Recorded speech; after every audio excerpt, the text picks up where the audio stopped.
Peine de mort requise contre l'ancien président de la République démocratique du Congo, Joseph Kabila Kabange. Quel regard porté sur le déroulement de ces procès? Vous regardez HK6 Télévision à travers le monde. Bienvenue dans ce tout nouveau numéro d'Actu Soir qui a le plaisir de recevoir Maître Peter Mbala. Il est cadre UDPS. À qui nous disons bonsoir et bienvenue. Bonsoir, Monsieur Christian Mouchampa. Bonsoir aux téléspectatrices et téléspectateurs de HK6. Je profite de l'occasion pour présenter à toute la communauté sangaphone mes condoléances les plus attristées pour avoir perdu un grand homme, le grand chef Mukumbi, du groupement Mukumbi dans le territoire de Kambov.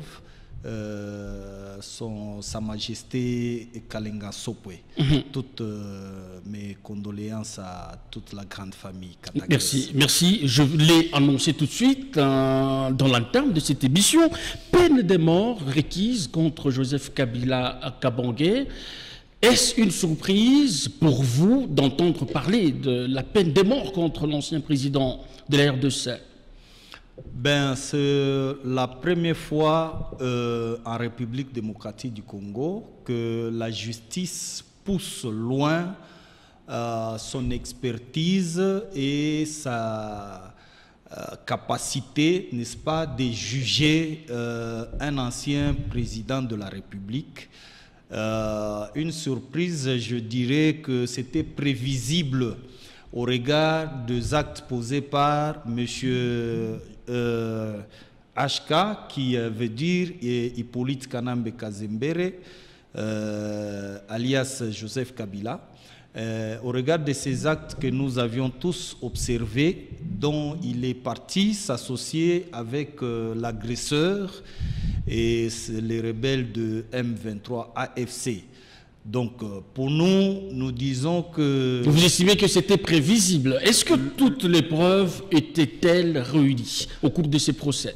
Je ne veux pas interférer parce que la décision finale n'est pas encore rendue. Oui, mais on analyse les déroulements jusqu'à aujourd'hui. Tout à fait. L'opportunité ou l'inopportunité, c'est la justice qui en a apprécié. Mais nous, les communs des mortels, politiciens que nous sommes, nous avions estimé les actes posés par Hippolyte Kanambe, c'était des actes attentatoires à la sûreté de l'État. Vous parlez de quel acte déjà?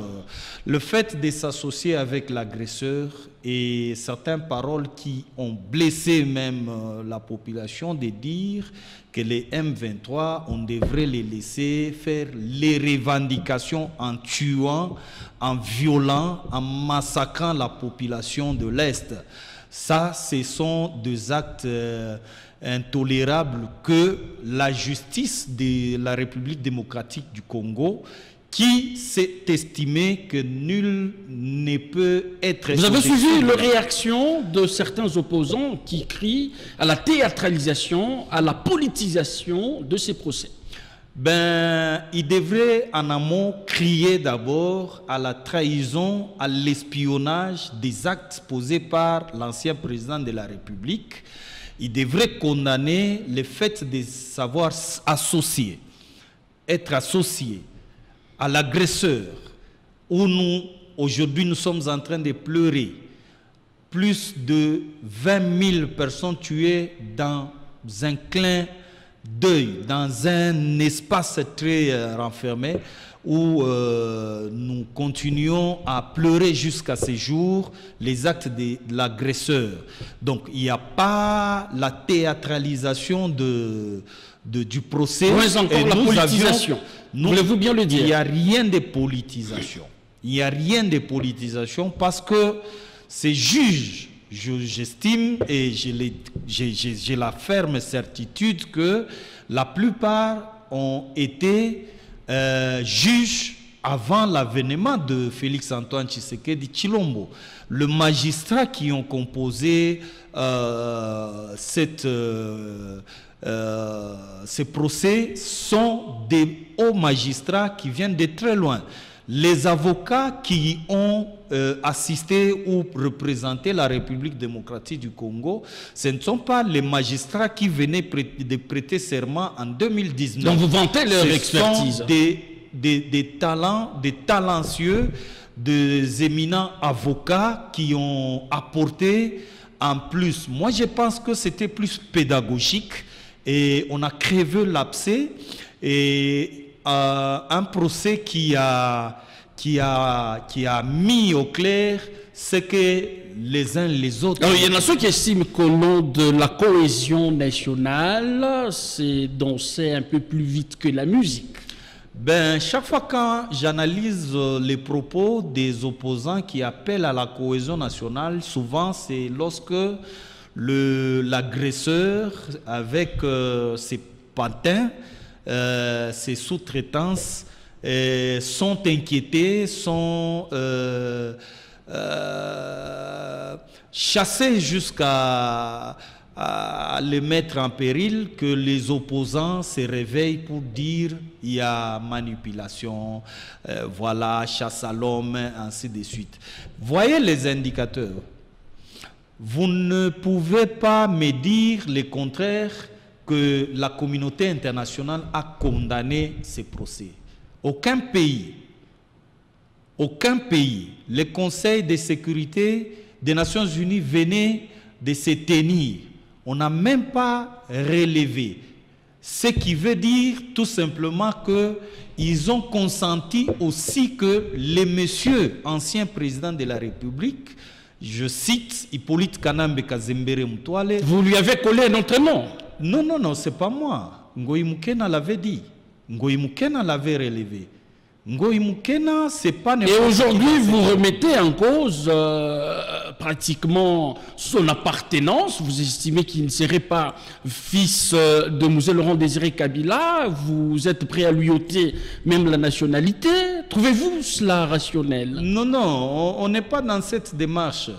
Ce sont les membres de la famille Ibrahim Kabila, il y a Étienne Kabila, qui ont réclamé bras le corps l'examen par ADN pour conformer, n'est-ce pas, qui est véritablement fils. Vous pouvez me dire, Christian Mouchampa, ici, en dehors de Hippolyte, en dehors de Zoé, en dehors de Jeannette, 3 autres noms de fils enfants Mzee Laurent Désiré Kabila. C'est-à-dire Mzee Laurent Désiré Kabila ne pouvait avoir que 3 et les autres non. Donc il y a doute et ces doutes-là, la justice n'est pas allée outre. La justice a reçu la requête d'Ibrahim et les autres membres de la famille qui ont sollicité à ce qu'on puisse examiner les corps, n'est-ce pas, les reliquats du corps de Mzee Laurent Désiré Kabila pour conformer avec exactitude. C'est le médecin qui nous dira.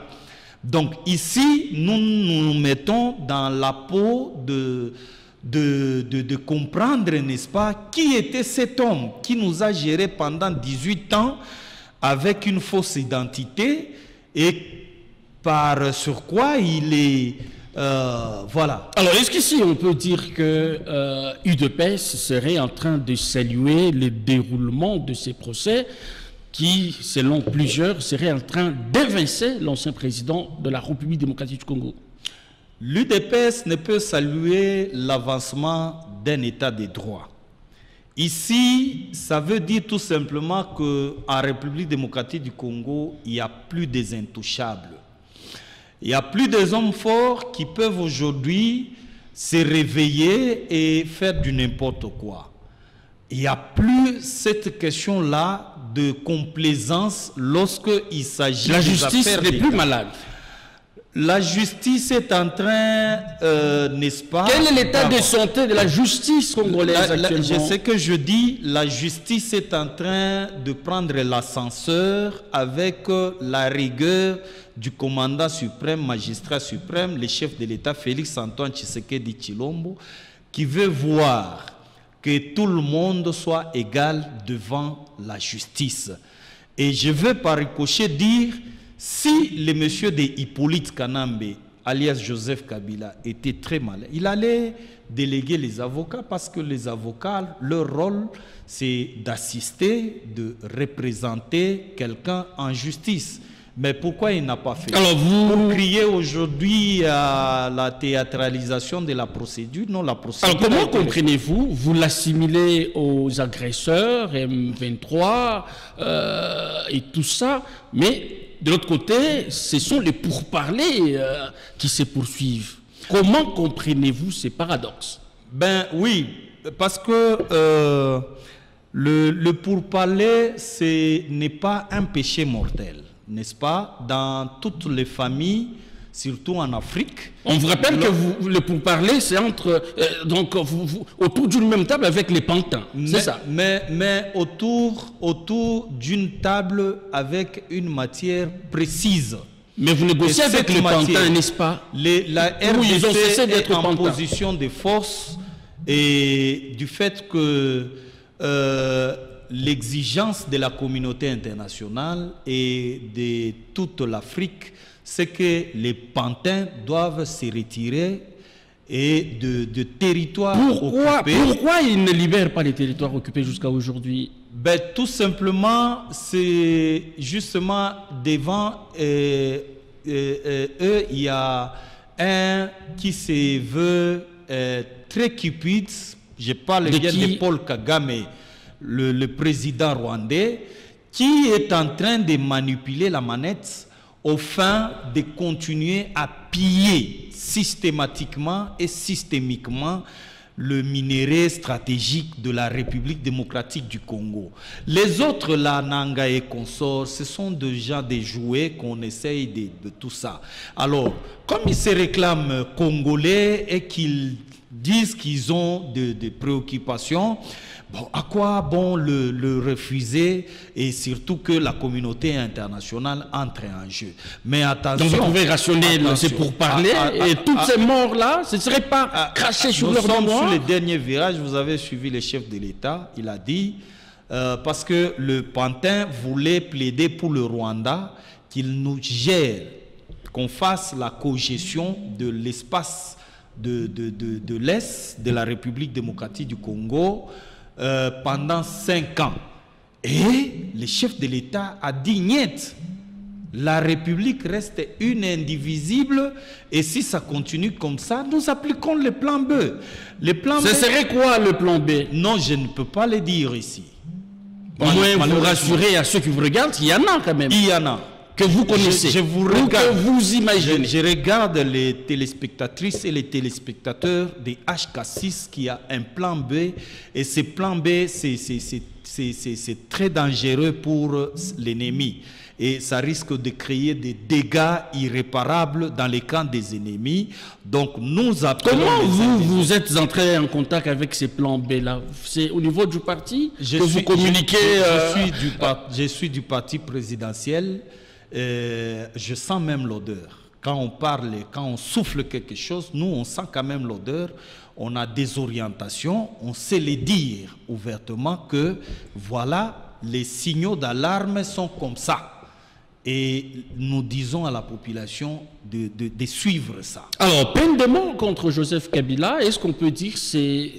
Avec les temps, ce sera une jurisprudence. Tout ancien président de la République pourrait faire face à cette situation.